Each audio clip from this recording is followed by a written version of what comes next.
Welcome to Spiritual Boom, the video and audio podcast. I'm your host, Eden Koz, a soul realignment and new earth specialist.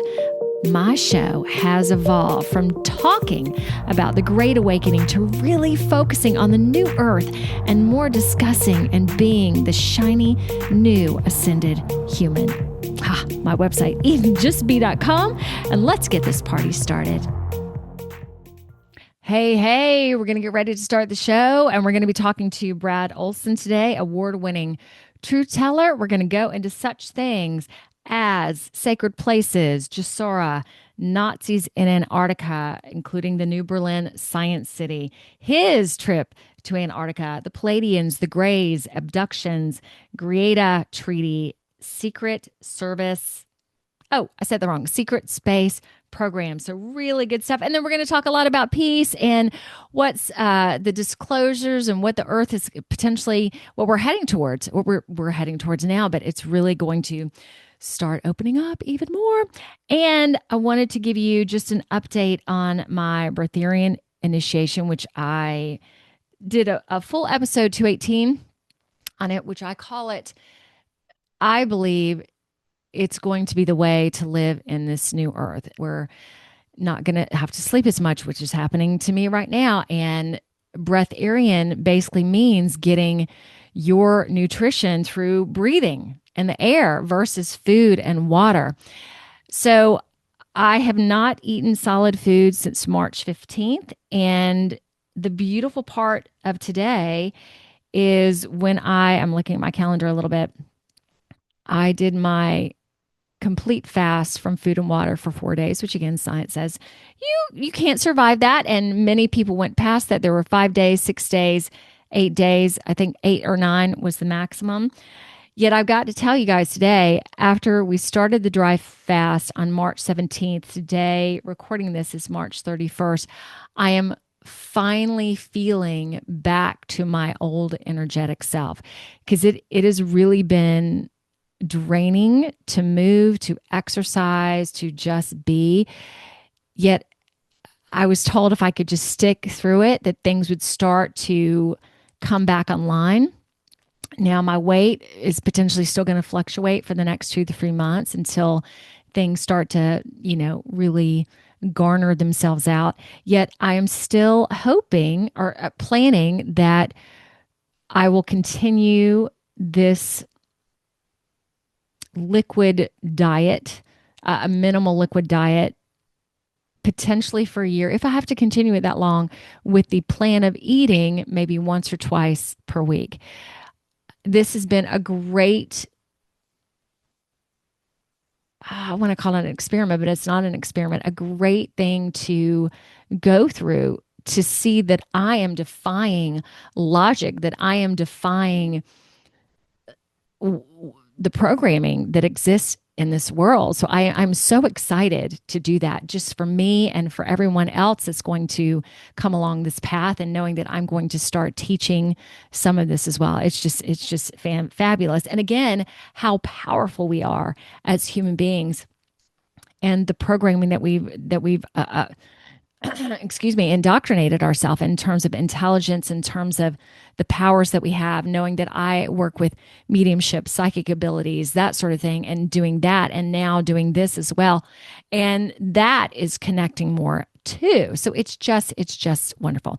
So two companies that I want to talk about for just a second. Miles Franklin, I talk about them a lot. They, to me, are a gold and silver company with integrity. And I know that personally because they helped me.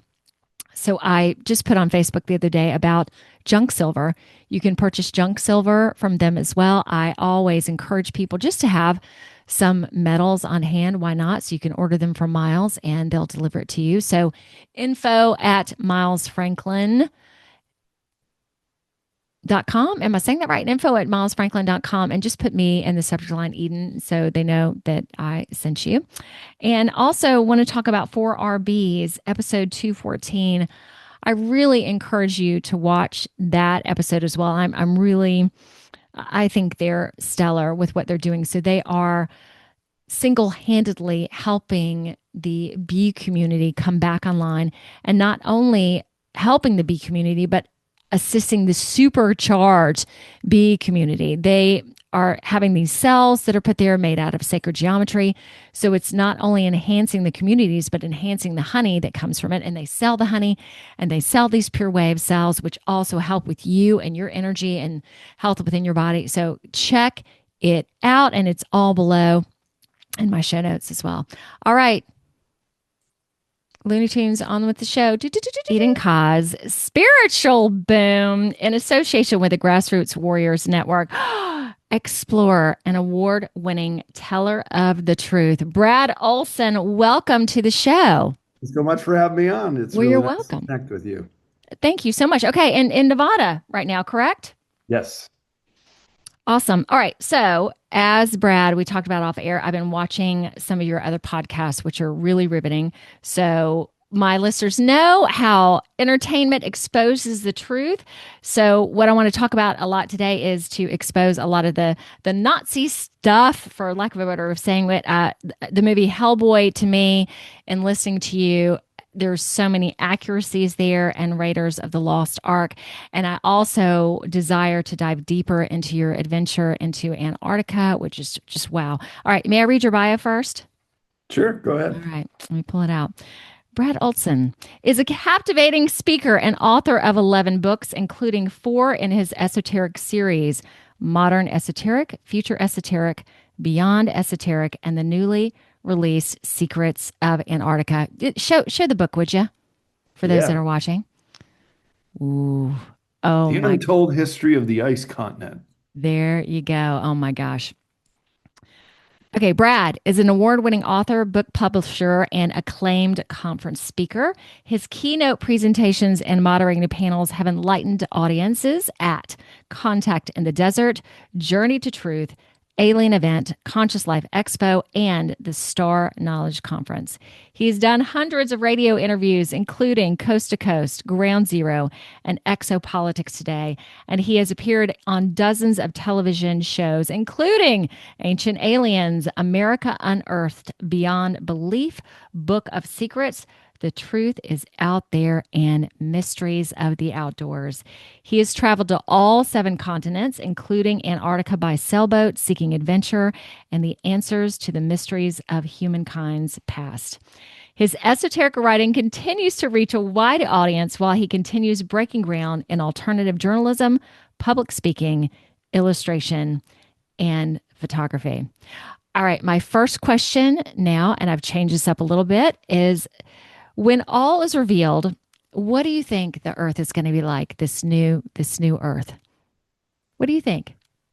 Well, I'm very optimistic, and I'll even go so far as to say it'll be pretty close to your name, Eden, that we will enter into, yes, a golden age where we'll put an end to war.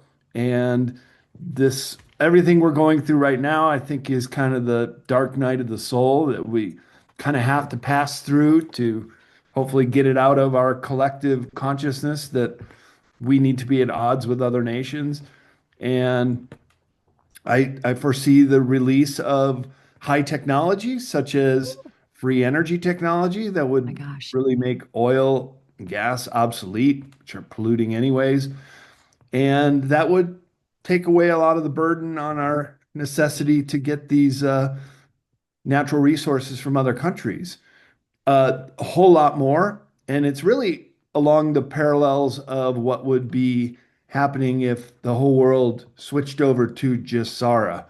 And that would be also a financial reset, um, with no countries are allowed to go to war with each other if they sign up in the Gesera protocol. And also part of those reasons for putting this together is to release this technology that has been sequestered away, that has been kept by our military largely, or some of the globalist powers that don't want it released because it's profitable to sell oil and gas around the world. And that's Yes, it just one is. of technologies that could be disrupted or perhaps phased out with Yes. the advent of this technology that already exists. It's just a matter of implementing it on a global scale. Well, it is profitable to keep us in this slave system, to keep us sick, to keep us depressed, to keep us. And I love you talk because I do believe we are moving towards a heaven. Can I speak? What will it be like for you? How will you be? Well, I love what I do for a living, so it really wouldn't change my life more. Although I have a 10-acre ranch out here in Northwest Nevada, which I would like to uh, develop for conferences and people having retreats on my land. So wouldn't need to develop it for RVs coming here for campers and for I'd like to put in a tiny home village and have Oh, people yeah, come and stay and check it out. It's a really beautiful area out here.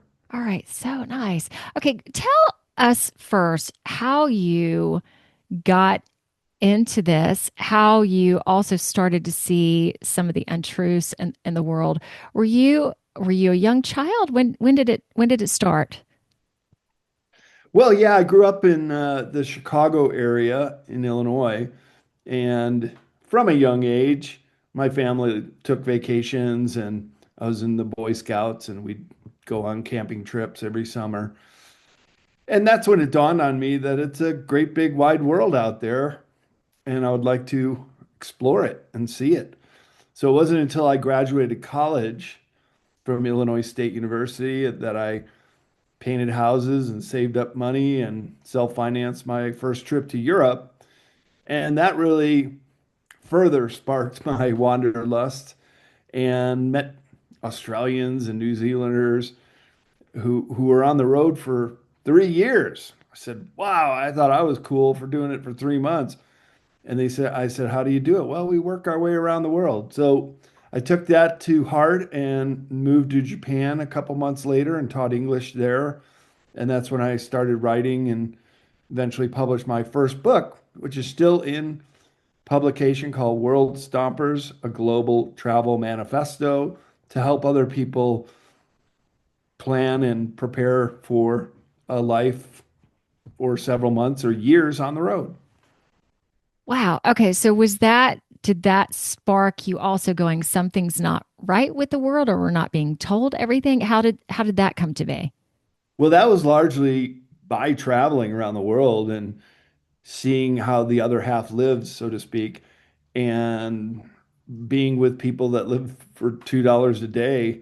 That's all they have, and but they're very happy, which is the paradox.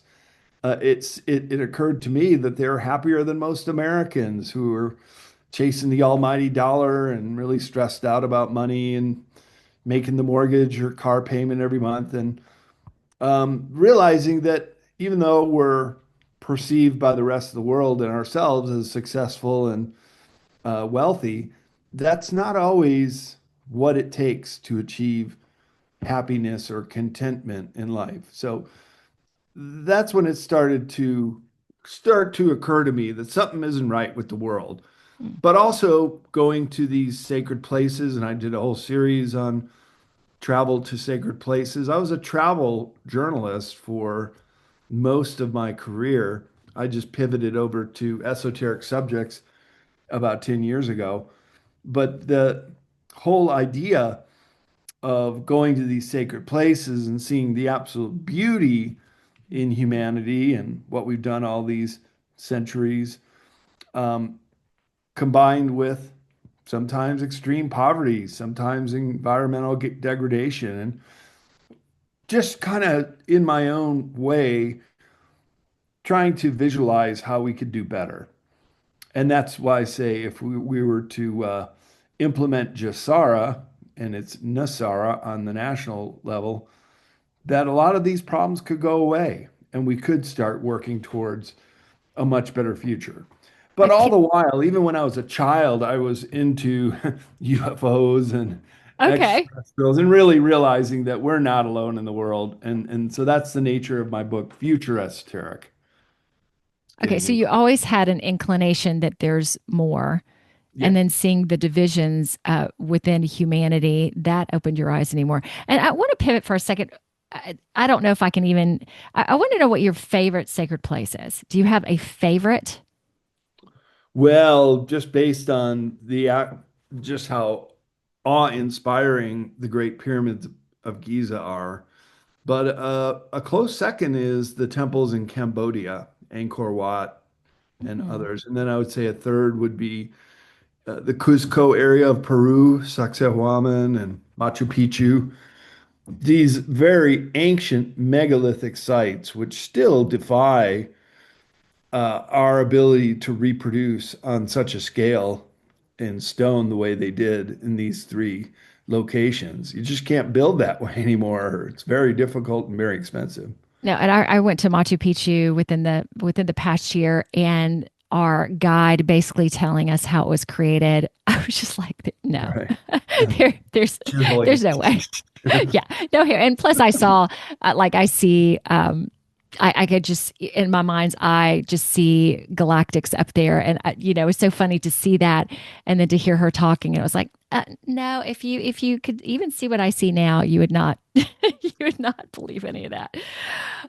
Okay, so why are those your favorite places? Because there are just well, I know Machu Picchu, but I haven't been to Egypt yet. They're just and knowing that the pyramids there apparently go under, like all the pyramids go way underground as Right. well. That we only see tips of them, so I can't even That's right. imagine seeing the whole thing.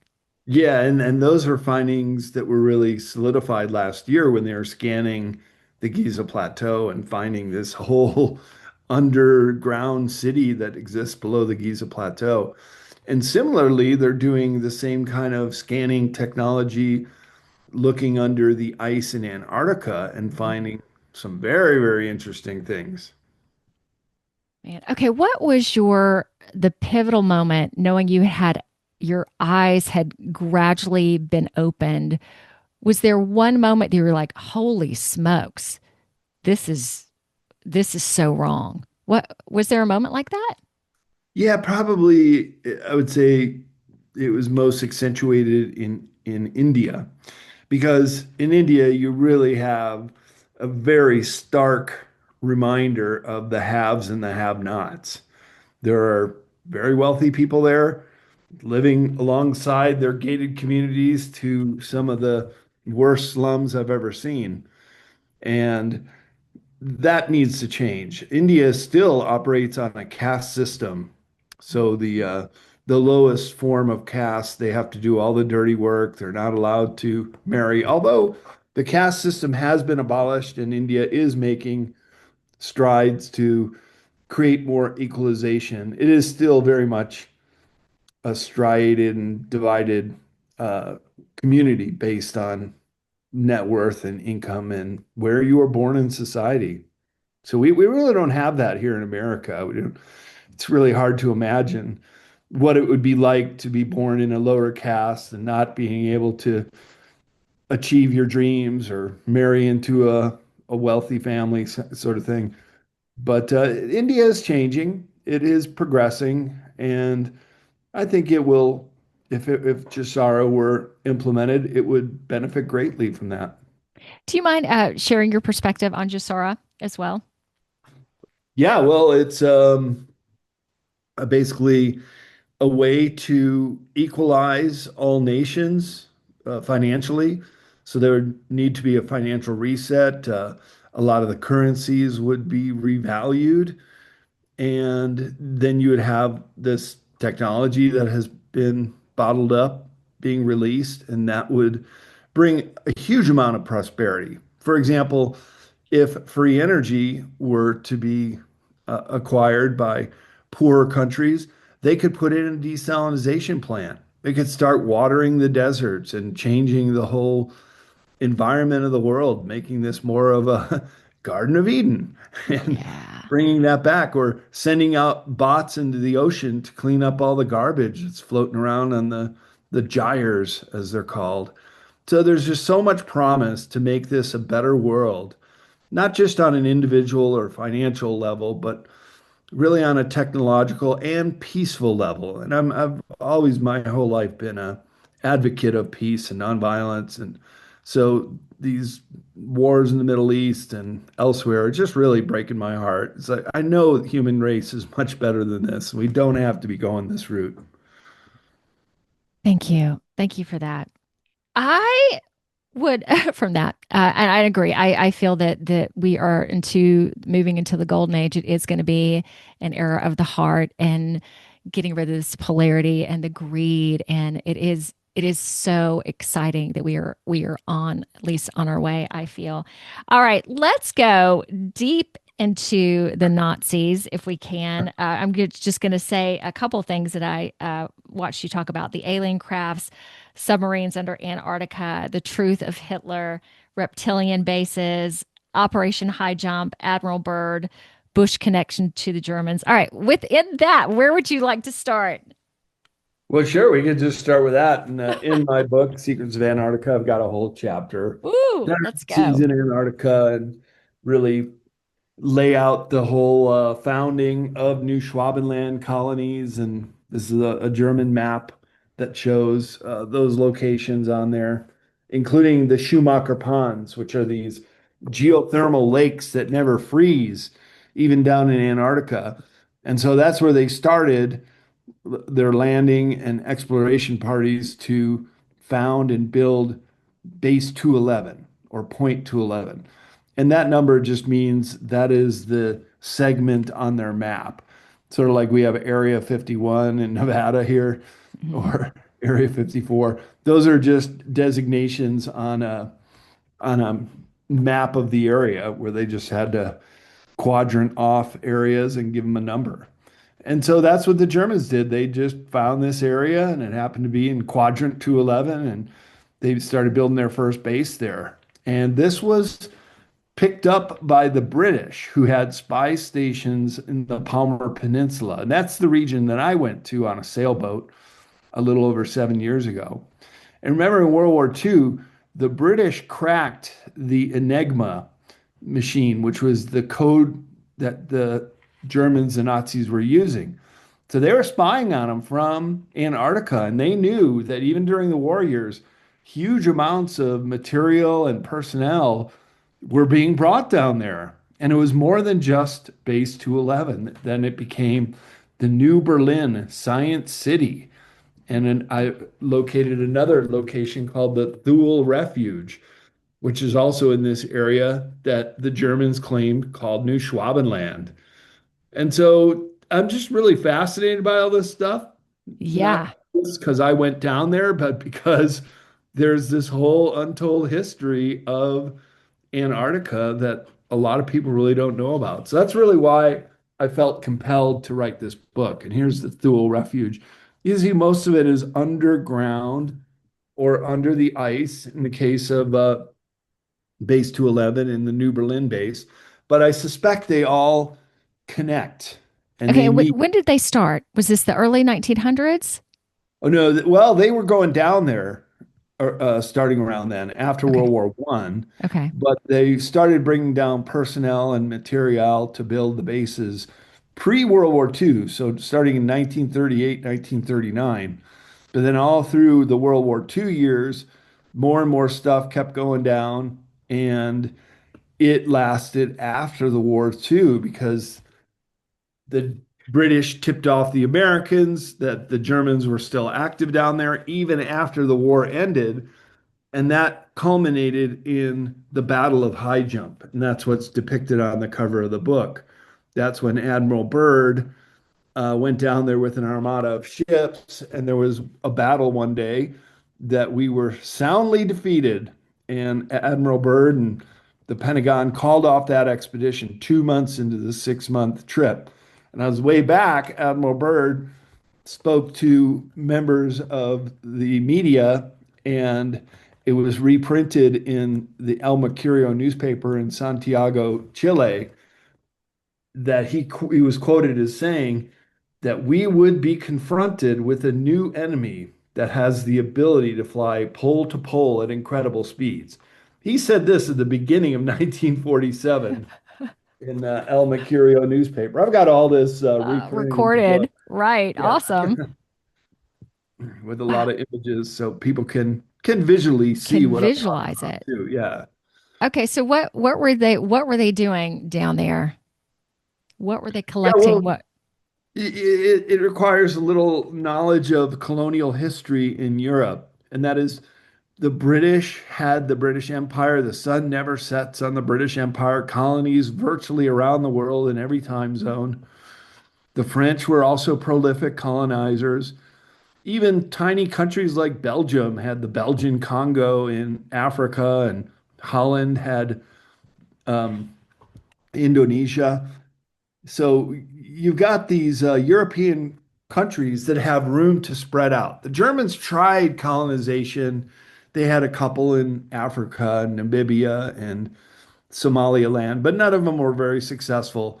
So they were always feeling that they were just kind of locked in. And so the two world wars, among other things, but were partly about expanding their territory. They just felt like they needed more land. They needed to allow the German people to have more space. So when they realized, well, we could set up this colony down in Antarctica, they jumped all over it. And yeah, I mean, a little late to the game in colonizing, but Antarctica was just wide open. And when they found the geothermal vents and features, and I should mention that Antarctica is the most volcanically active continent in the world. So there's 14 known volcanoes and 93 Jeez. geothermal vents. So you have the propensity to open up large cavernous spaces below the ice, but they're also good at digging into the rock and building these fortresses within. And that's what they did. And for all intents and purposes, they're still down there. Multi-generational Antarctic Germans are still down there, and they have lived in several generations in some of these colonies and the city called New Berlin. How did they create those cities?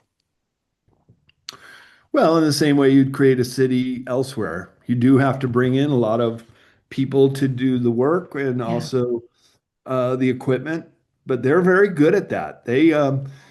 When the war ended, America brought over the paperclip Nazis, as they're known. They're given new names in some cases, or they kept their old names, like Werner von Braun, who started NASA. You get, Yep. yeah, get some other very prominent Nazis, yeah, allies. We defeated the Nazis. And then there's Werner von Braun at the top, and you've Yeah. got Walter Hellstein, head of the EU, Adolf Hessinger, NATO's chief of staff, and Kurt Waldheim, Secretary of the United Nations. So they got into all these very top positions after the war, too. And were able to we brought over the scientists that we wanted, and some of them were very good at engineering underground bases. So we started building our own here in the US with the help of some of these paperclip Nazis for continuation of government, continuity of government, COG. And that was in the event of a Cold War that top government people could move underground. And so they've been building our own underground bases for since the 1950s. So you can imagine how advanced and how extensive that network is. Meanwhile, they were doing the same thing in Antarctica. Okay. Can you talk a little bit about the alien technologies? Well, right after World War One, they had a group of women called the Vril Society. And I get into this in pretty extensive detail because it's very important and it has to do with this high technology. So these women, Maria Orsic, another one named Sigril, they had telepathic abilities. So they were very adept at communicating with other extraterrestrial races. And it was with the star system Aldebaran and a very advanced race. This is right after World War One. And they started becoming so adept at getting these communications that they were able to start putting pen to paper and just drawing out what these telepathic communications were. And it was basically to build spacecraft free energy devices and harness this technology. And some of the engineers, like Haushofer or um, some other ones, they looked at these plans and they thought, "Wow, we can use this. This is actionable intelligence." And they started drafting their own designs. So you asked about alien technology. I would say it was inspired by alien technology that they received telepathically, but they also collected several downed UFOs. One very famous crash in the Black Forest region of Germany in 1933, and then another one in the late 1930s in the Lombardy region of Italy. And Mussolini turned that over to the German scientists who used it also to backward engineer. So they became very adept at, and as we know, Germans are very good engineers. Yeah. So I have a quote here at the beginning of this chapter by Hermann Oberth, and he says, "We cannot take credit for our record advancement in certain scientific fields alone. We have been helped, and we have been helped by the people of other worlds." So they're straight up admitting it. They got help from ET races, either in the engineering background or in the way they can uh, design these ships on their own. All right. I know you've been doing this for a decade. Is it still when you talk about it, are you just when it comes out of your mouth, is it still just like, "Yep, here we are. This is unbelievable stuff," but it's really believable stuff. Where are you within that? Yeah, I think the evidence is quite clear that Yeah. not only have the Germans done it, but we did it in the US, and we have technology beyond our wildest dreams as well. Have you heard of a gentleman named Ben Rich? He was the head of the Lockheed Martin Skunk Works Gosh. in the 1980s out here in Area 51. He went to his deathbed with a lot of guilt, and he started talking at the end of his life. And he said things like, "We have the technology to take ET home. We have technology beyond your wildest dreams, your Star Trek future. We already have that." And he also said something very mysterious. We still haven't been able to figure this one out. "We found an error in the equations." Because it's often been said, well, we just don't have that kind of technology to go to other star systems because the speed of light cannot be broken. Well, they found an error to the equation and they actually can. So I think we've been utilizing that technology. We have our own secret space program, which is called Solar Warden. The Germans had their own called Nachtwaffen, the Dark Fleet, and the Europeans have their version of their own secret space program. So humans are out there. We have utilized this technology, but again, it just hasn't been released. It hasn't been told to the public.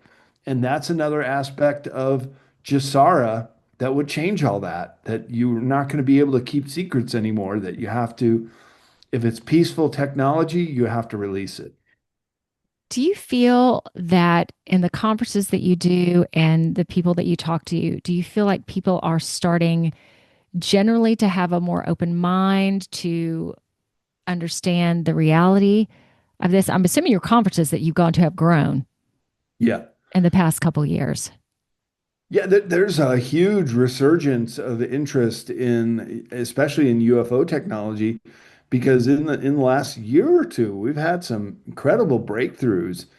Whistleblowers like Grush, who says he worked on crash retrievals, to even Trump himself tweeted out last month that he's ordering all the military divisions to release everything they have on UFOs and ETs visiting Earth. So no president has ever gone this far. So this is really encouraging that we might be heading into this golden age. And yeah, we are indeed. Okay, that's the what is the okay, let me see how to ask this question. I'm curious about questions that are asked to you. Have you been presented with a really good question lately? Well, that's a good question. I've been Thanks. asked a really good question. Well, you're asking good questions, and Okay. this is uh this is the answers to these questions about why can't humanity ascend and sit at the table with our benevolent ET brothers and sisters, and many of which look very human-like. Mhm. You probably wouldn't even be able to distinguish them if you walked by them on the street. So we are kind of already there. It's just it's still controlling the narrative as far as releasing this information and allowing us to understand that they've been here the whole time. They've been watching us. They don't want to see us in these wars either. And for those who are open and receptive, they're actually doing their own telepathic communications. It's not really that difficult to understand that we are telepathic entities. We just haven't been trained that way. Now, wouldn't it be nice if, say, we go to kindergarten and we start learning instead of the ABCs, Oh my the gosh. ABCs of telepathy, and in first grade we start using telekinesis, and Yes. second grade, yeah, we start levitating. Third grade, we're astral travel. There's so much we haven't been taught, and that's Yeah. really the crux of why humans haven't made these great advancements yet, is we just don't know about it. All right. I may pronounce this incorrectly. So the Great Avon Treaty, did I say that right? Oh, the Greada Treaty, yeah. Thank you. Okay. Can you talk through that for a moment? Oh yeah, okay, sure. Well, this goes into my book Future Esoteric. I've got a whole subchapter about it. It was basically started in the 1930s with under FDR, and it was down in Panama, of all places, where the Greys made a connection with the U.S. government. U.S. government the entire time up until now has always been about we want technology. We'll trade you technology. That's what we want. The Greys wanted to have secretive bases here on Earth. They wanted to be able to, well, they say conduct experiments, but really they were abducting people and using humans in different ways, including a breeding hybridization program. So a lot of things that really would not float very well if you mentioned it to the general public, right? Yes. Yeah. Oh, we're being abducted and impregnated by aliens. I don't know if that would fly too well. Yeah. uh, this goes on for decades, and every 10 years, the Greada Treaty is renewed. And so every president is privy to this. And so started in 1933, 43, 53, 63, 73, 83, all the way up to 2023. So Trump's involved with it too. And again, they always just want more technology. There's still so much more that we could understand and backward engineer ourselves. So it's kind of painted the US into a corner because it would be very difficult to justify this to the American people, Yeah. knowing that these gray aliens have done what they've done. And so it's like, oh, you've sold out your own American people just to get technology? That doesn't seem right. Hmm. So they're trying to find a way out of it to say to the American people that we have it. And I think this is why Trump put that tweet out last month. And maybe when this whole thing in the Middle East winds down, we can start moving that direction again. Whew. Okay. Tell me your feelings about Trump. Well, I liked him. I voted for him, but he got us into this endless war and he said he wouldn't. So I'm not very pleased about that. I'm hoping this thing is going to wrap up soon. I just saw an encouraging interview this morning that they're in very serious talks with the Ukraine and Russia to get that whole thing wrapped up. So these things have to come to a conclusion. It's usually not that easy sometimes because egos get involved and you think, well, we've already committed this much and this many lives and we got to keep going. But sooner or later, somebody's got to just say, all right, enough's enough. Let's put an end to this. Okay, what are your feelings on Melania being a Palladian? Yeah. Well, they're tall and beautiful and very advanced, so could very So well be. maybe so. Maybe I think so. she's got Earth parents, as do I, as do you, and I think we all have memories. If you look back into your own timeline, that many of us are old souls and we've lived off planet, and you can tap into those memories, past Yes. lives. Indeed. I remember when because I always believed that there was more outside of our cosmos, yet it wasn't until probably 5 or 6 years ago, star seed, and was like, oh my God, I'm a star seed. And I had Palladian connections. But since then, I'm like, okay, we have connections to everybody.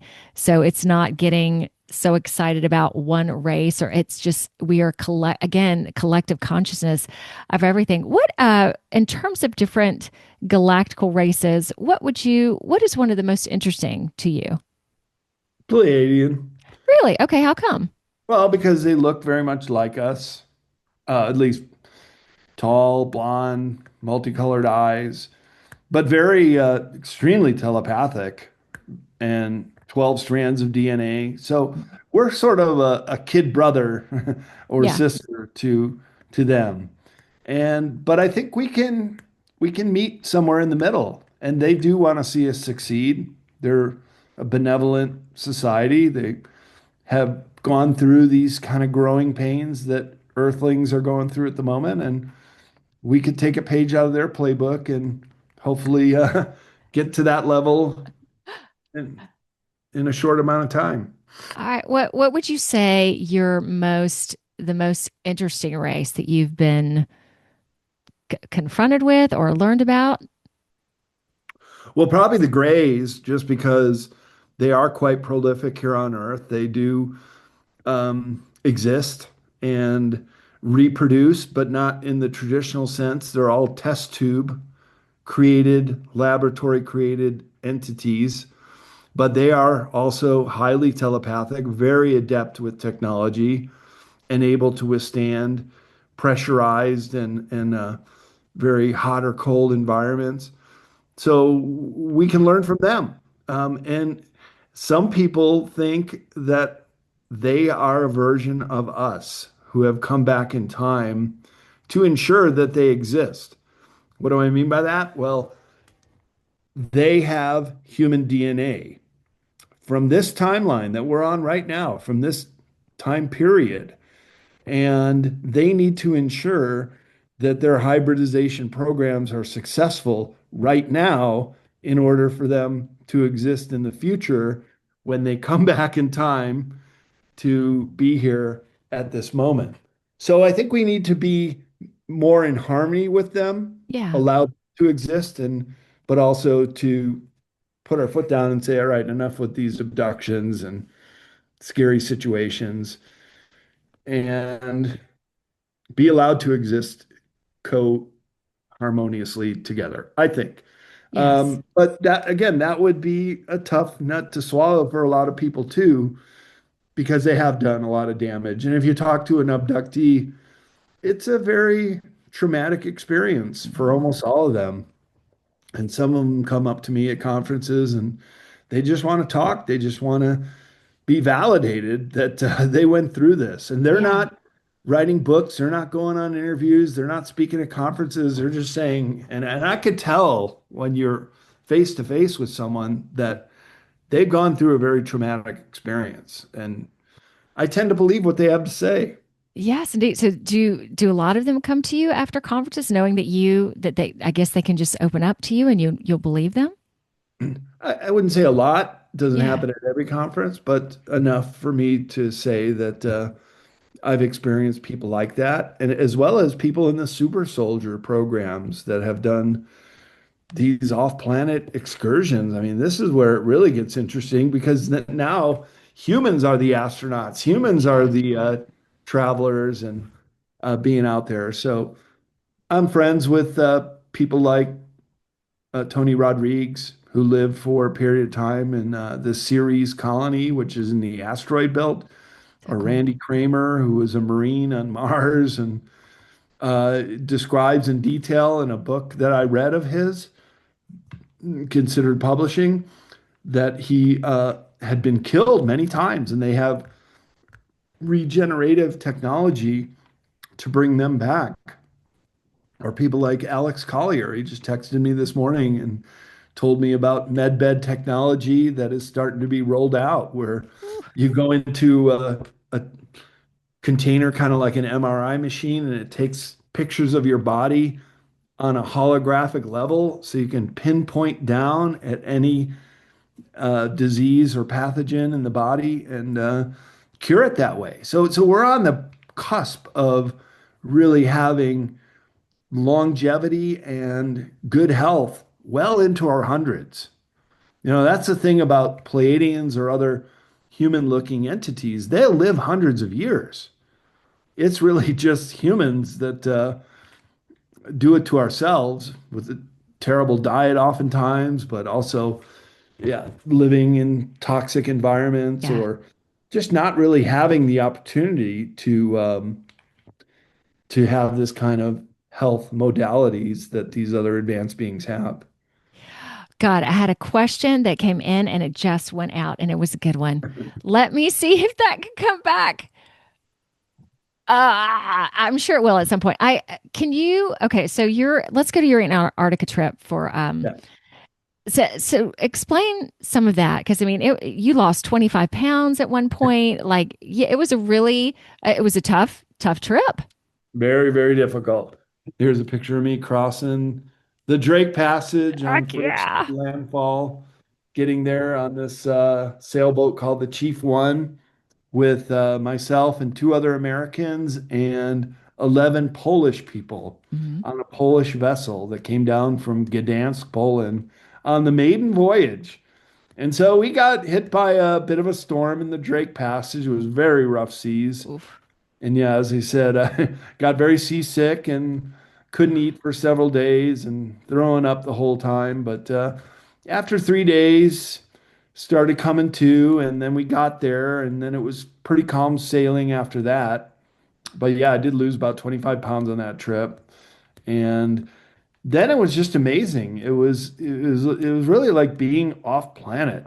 Antarctica is similar to nothing really else in the world except for Greenland or the Mhm. Arctic region because there's icebergs floating around and down there penguins, a lot of seals. All the life is underwater. We even met another boat that had scuba divers on it. They were doing wreck Oh, dives, scuba diving under the ice shelves, and yeah, of course, you got to cover everything up. oh my And gosh. but some of their photos and videos were like a coral reef with very colorful creatures living down there, and even plant life. And I'm a scuba diver. I've been to the Great Barrier Reef and other locations. I was like, wow, this is just as beautiful as some of the coral reefs I've seen. Gee, like you wouldn't expect that at all. No, you wouldn't. And how come that isn't prolific knowledge? Well, it's just a place that's very difficult to go to. Yeah. So not many people have firsthand understanding, knowledge of it, and it's also the waters get muddied with people that believe that the Earth is flat. I can't tell you how many debates I've been in that say, "Look, I got pictures right here of me walking on terra firma in Antarctica, which in the cosmology of flat earthers, the continent does not exist. It's instead an ice wall."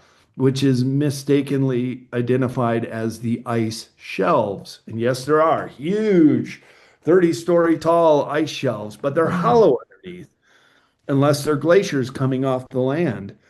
So it's there's just a lot of misunderstandings and misidentifications of the landforms down there that I just feel like I need to set the record straight based on my research and trip down there to let people know about what's really going on down there and where the solid evidence is pertaining to, like we were talking about, the Germans being down there and other aspects of human colonization of Antarctica. Ooh, so in terms of you being restricted in certain parts, if I understand this correctly, you really weren't. Is that correct? No, well, you're restricted in the fact that Antarctica is huge. Okay, yeah. Antarctica is the fifth largest continent. So you say, oh, I want to go check out these pyramids. Yeah, there are several locations, and I have pictures and GPS Whoa. coordinates in my book So of neat. these pyramids, and they're fascinating. They're really My dramatic. And when you God. think about it, wow, okay, they they're four-sided Oh my pyramids. God. Okay. Yeah. Yeah. Seriously, for those who are listening, they are, I mean, they're four-sided pyramids that are just coming up from the earth. Whoa. This is even on an official geography map of the McMurdo Sound. It just says pyramid. Jeez. Um, but to answer your question, we were only we only had the time to go to the Antarctic Peninsula and just these locations right along here. Okay. Oh yeah, that's as far south as we went. So this is just one section of Antarctica. I was there for 26 days, well, the whole trip. And so it takes time to go to these places. Plus, nothing grows down there. You can't use any natural resources. Not only are they protected by the Antarctica Treaty, but there's just no trees, there's no green down there, there's no bushes. All the life is below. So I guess you could catch fish, but they do protect the environment down there under the Antarctica Treaty. So basically, to also answer your question, we were allowed to go where we wanted to. There was no one watching over us. I mean, only one time did we see a military type Coast Guard ship way off in the distance, Mhm. and they didn't come our way or intercept us or anything. So we could drop our dinghy in the water and go out, explore a penguin colony, or go up to a glacier and chip off some of the blue ice for our cocktail hour. So there were things like that that were just really unusual and unexpected. But what I did go down there to try to find, such as these pyramids, such Yeah. as there are supposed to be three massive UFOs under the ice that are now exposed. I could not find any of those. But people did on the bases when I was asking about these things, told me about the no-fly zones, that there are areas you're not allowed to go to, as well as a UFO sighting at another one of the bases in Argentina. So there is some weird stuff going on down there, but you gotta look far and wide to find it or talk to the right people who will tip you off on it. Wow. What, in a couple sentences, how would you describe that journey for you? Oh, it was the hardest trip I've ever taken. I've been to all seven continents Yeah. now, and this was the hardest one to get to, the hardest one to get around, and but also in many ways the most exciting and revealing because it's so unusual down there to be in a totally frozen land. Wow. 99% of all the land of Antarctica is covered in ice. So it's really a frozen continent. So it's Wow. unlike what we're used to. Yeah. Yeah. So And what'd you wear? A oh, lot. well, that's yeah. Here it is. Here's a picture on the back with the blue ice behind me. Wow. So it's like a hoodie, sweatshirt, and then a heavy motorcycle jacket, but it was very warm. And same thing in that picture. And then a hat, and you'd wear goggles because it's very bright down there Hmm. from the everything being white. It reflects. It's very reflective, so very bright. So wear ski goggles and then gloves. So just like you'd be going out on a winter's day. Yeah. But here's another misconception that it's always freezing. And Yeah. no, there were a couple days where it was so warm. We were sitting on the deck in our swimsuits, getting a No. suntan, Yeah, and we that is jumped in the totally ocean. okay. Yeah. Yeah, I wouldn't expect that at all. So cool. All right. I remember the question I was going to ask you. With all the truth telling that you do, has anyone ever tried to shush you up? Not like a host. They're usually very curious minded and want to know themselves, share with their audience what I experienced down there. But sometimes when I've had debates with flat earthers, they won't listen to what I have to say and kind of keep repeating their storyline about why they think we live on a flat Earth. But Flat Earth. Okay, if so we have get you? a lunar or solar eclipse, there's nothing flat about Uh, the reflection in the moon and the sun. okay, so have you been censored, or has the government attempted to? Hey, Brad, we're gonna, can you stop talking about this? Not really with Antarctica. I don't think it's a threat, but I do Okay. know other people in this community that Yes. have had, and I've dealt with some censorship. I've done with some hacking of my computer. I think they've read my emails, but I'm not doing anything wrong, and I'm at the core of it. I'm a peacenik. I just want this Peace. world to get along. So how is that illegal? Well, all right. I would love at this point to move into the practice, which is what I offer my audience for more information, something to elevate them as well. So, Brad, what would you bring to the table today? And you've already brought a whole bunch, so I'm asking you to bring more. What more could you bring? Just be Oh, well, practice. gosh, there's so much in this book that we haven't talked about yet either, but just a greater understanding of our world we live in, the people that we are, and the choices that we make. I really think that each one of us on an individual basis can affect change for the better if we just put our mindset to it. So, for example, in my email, I have a quote about who we are and what how our minds really matter. And so it says, "Watch your thoughts, for they become words. Watch your words, for they become actions. Watch your actions, for they become habits. Watch your habits, because they become character. Watch your character, for it becomes your destiny." And I think if we think about it like that, all starting with our thoughts, that down the chain becomes our destiny, who we become in the world. And and I believe in karma on a personal level and also on a group level, that it does affect change. And that's one of the beautiful things about being a human being is I was just having a conversation with the general contractor last night. We're going to do some work on my ranch. And it's like, you got to agree, this is one of the cool things about being human, where there's nothing out there, but we're going to put in a structure. And then someday you can live in it. Someday you'll start to have memories in this place that right now doesn't exist. So we're the ultimate manifestors as human beings. And I think we need to be aware of that power that we have and use it wisely. Do you feel that most of humanity is positive? Yeah, it's kind of hard to make that determination. I would say that of the people I went to and the people I meet on the street here in this country, that I find most are perfectly fine. But there are psychopaths out there too, and I've experienced them. It's like, where are you coming from? You absolutely have no care or regard whatsoever for your fellow humankind.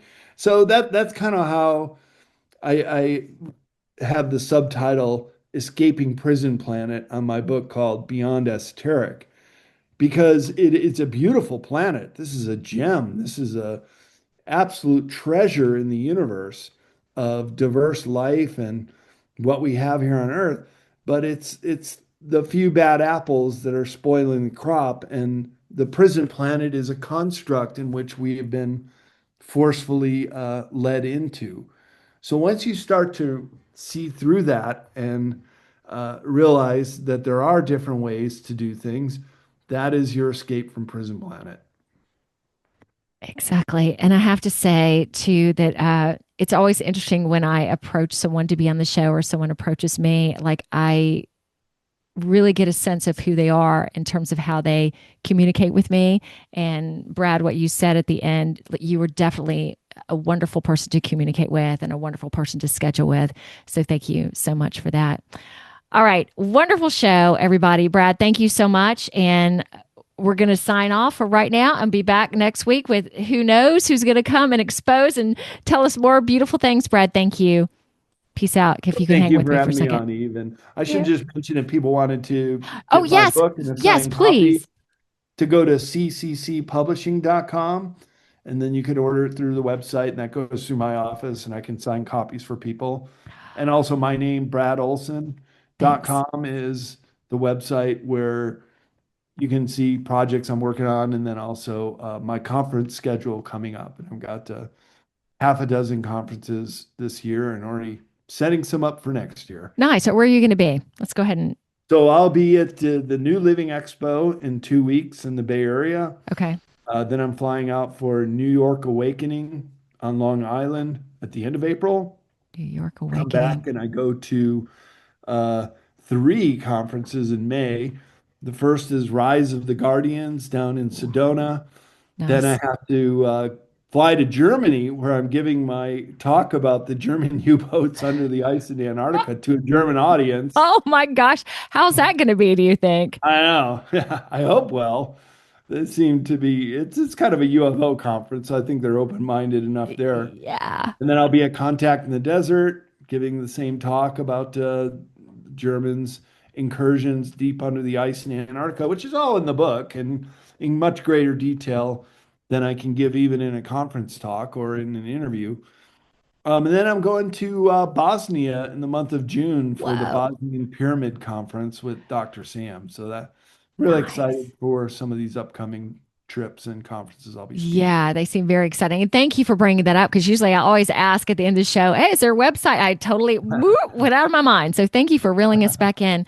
All right, Brad, have a great rest of your day and peace out, everybody. And I love saying peace, and Brad would be with that as well. All right, see y'all. Thank you.